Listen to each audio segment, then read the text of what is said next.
আমরা এই ফ্রেমিং এর রাজনীতির বাইরে যাওয়ার কথা আমরা বলছি বারবার, কিন্তু আমরা দেখছি ফ্রেমিং এর রাজনীতি এখনো, সে আগেও ছিল, বয়ানের রাজনীতি এখনো সেই রাজনীতিটাই চলমান আছে।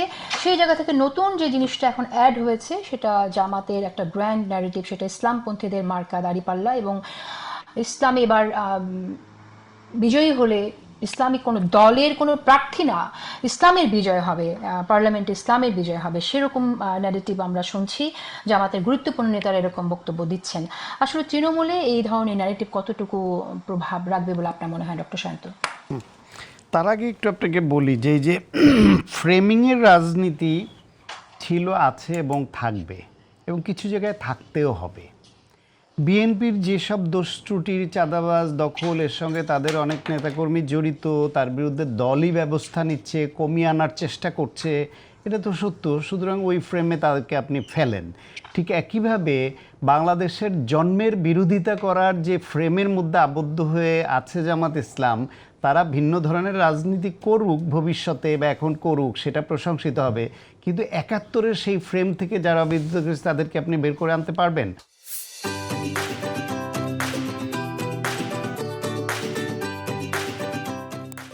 ২৪-এর সময় যারা গণহত্যা চালিয়েছে তাদেরকে তো গণহত্যাকারী বলতে হবে, ওই ফ্রেমেই তাদের রাখতে হবে। আবার গণহত্যার বিরুদ্ধে যারা ছিল, তারা যে গণহত্যার বিরুদ্ধে দাঁড়িয়ে মৃত্যু ঝুঁকি নিয়ে দেশকে যে এভাবে মুক্ত করলো, ফ্যাসিবাদ মুক্ত করলো, সেই ফ্রেমেই তাদের রাখতে হবে। সুতরাং ফ্রেমিংটা সবসময় খারাপ তা না, কিন্তু কথা হচ্ছে মিথ্যা ফ্রেমিং, প্রতারণামূলক ফ্রেমিং, প্রতারণামূলক ফ্রেমিং যেটা, মিথ্যা ফ্রেমিং যেটা। ধরেন আপনি অ্যাডভোকেট মুজিবুর রহমান ভাই তো খুবই লিবারেল আলোচক, খুবই যুক্তিপূর্ণভাবে করেন। দেখেন এই কথার মধ্যে ঘুরে ফিরে যে গোলামি না আজাদি, একটা স্লোগান উঠেছে।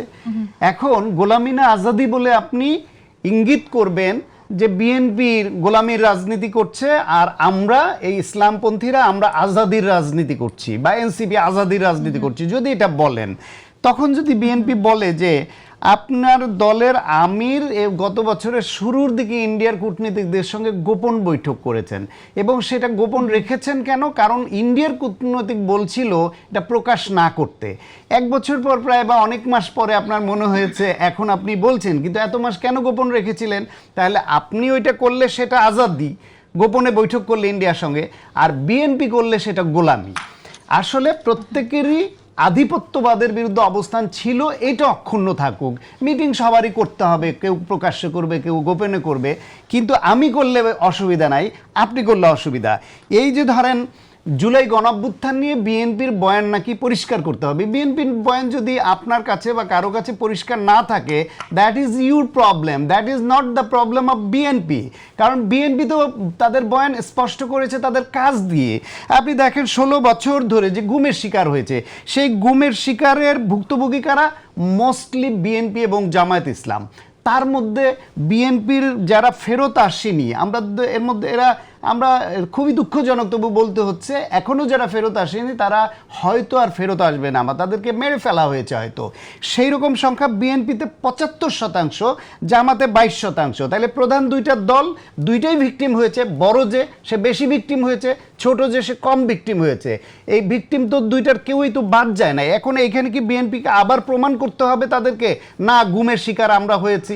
এই পরিসংখ্যান বলছে তারা গুমের শিকার হয়েছে, খুন হয়েছে, হামলা মামলায় বিএনপি বেশি পর্যদস্ত করেছে বিএনপিকে। আপনি পরিসংখ্যান নিয়ে দেখেন, এই গণ অভ্যুত্থানের সময় আপনার দলগতভাবে যদি শহীদের সংখ্যা আপনি নিরূপণ করেন, বিএনপির যে পরিমাণ নেতাকর্মী শহীদ হয়েছে তার ধারে কাছেও অন্য কোনো দলের হবে না। আমি অন্য কাউকে ছোট করছি না, ছোট দল তাদের সংখ্যা কম শহীদ হয়েছে, বড় দল তাদের আকার তো অনেক বড়, সুতরাং তাদের তো শহীদের সংখ্যা বেশি হয় স্বাভাবিক। যদি বেশি না হতো বলতে পারতাম যে এত বড় দল তারা মাঠে দাঁড়ায়নি, তাহলে শহীদের সংখ্যা কম কেন? সুতরাং সেখানেও কিন্তু তারা যে কোনো রকম পিছিয়ে ছিল সেটা কিন্তু করেনি। গণঅভ্যুত্থানের পরে এ দেশকে শান্ত রাখবার জন্য প্রতিহিংসা না দেখানোর জন্য, আইন শৃঙ্খলা রক্ষার জন্য।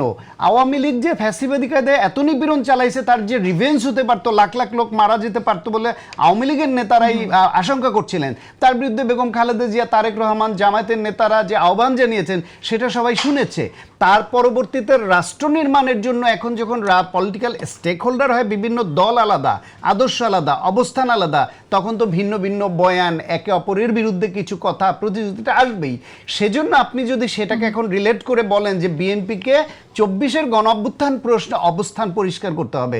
বিএনপি হচ্ছে ওই দল যারা বাংলাদেশের জন্মের সঙ্গে, সেই যুদ্ধের সঙ্গে, স্বাধীনতার ঘোষণার সঙ্গে, সেক্টর কমান্ডার হওয়ার সঙ্গে, জেট ফোর্সের অধিনায়কের সঙ্গে যুক্ত বিএনপির প্রতিষ্ঠাতা। বিএনপি হচ্ছে ওইখানে ওই দল। আবার 24-এ আমি শেষ করি, বিএনপি হচ্ছে ওই দল যারা গণঅভ্যুত্থানে অবস্থান রাখা। বিএনপি হচ্ছে ওই দল যারা বহুদলীয় গণতন্ত্রে পুনঃপ্রবর্তন 75 সালের পরে হয়েছে সেটা ভূমিকা রাখা।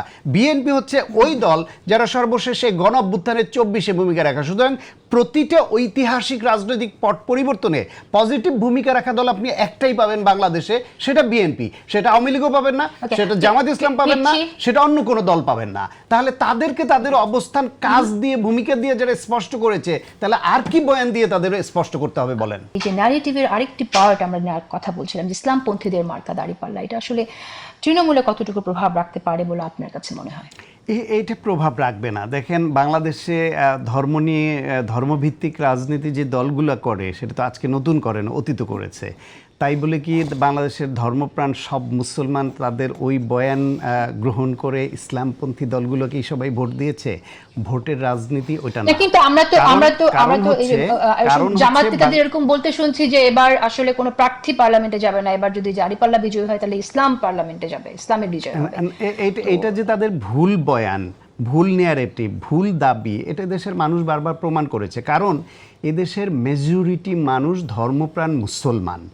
তারা ধর্মভিত্তিক রাজনীতিতে হয়তো নিজেকে অনেকে সংশ্লিষ্ট করে না, কিন্তু তারা রোজা নামাজ পড়া, আল্লাহর পথে থাকা, সেই চেষ্টাটা করা, এই সংখ্যাটা এদেশে মেজরিটি মানুষ, তারা নীরবে নিভৃতে ধর্মচর্চা করে এবং আল্লাহর পথে থাকে। তাই জন্য তাদের কোনো রাজনৈতিক বয়ান বা রাজনৈতিক সংগঠন বা দল প্রয়োজন হয় না।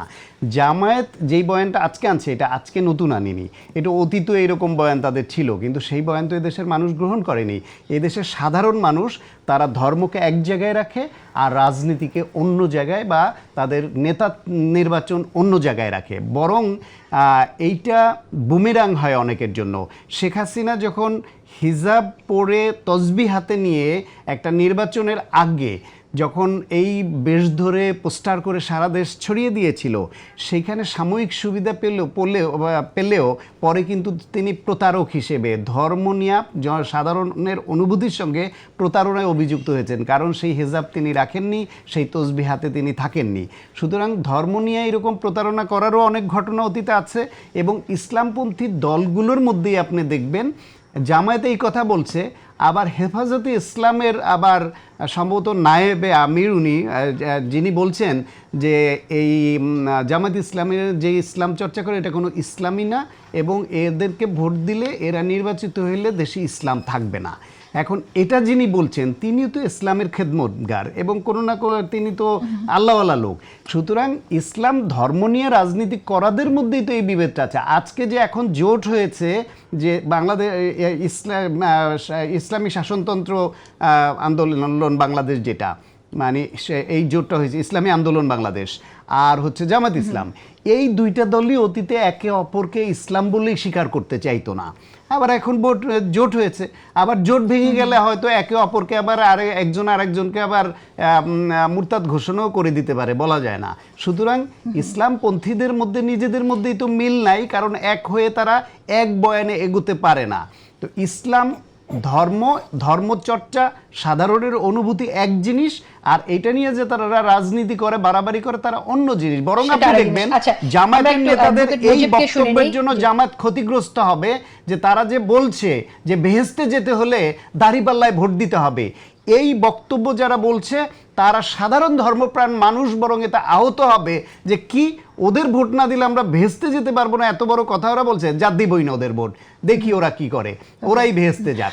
সুতরাং এটা দলের ক্ষতি করছে এবং এই নির্বাচনকে ক্ষতিগ্রস্ত করছে।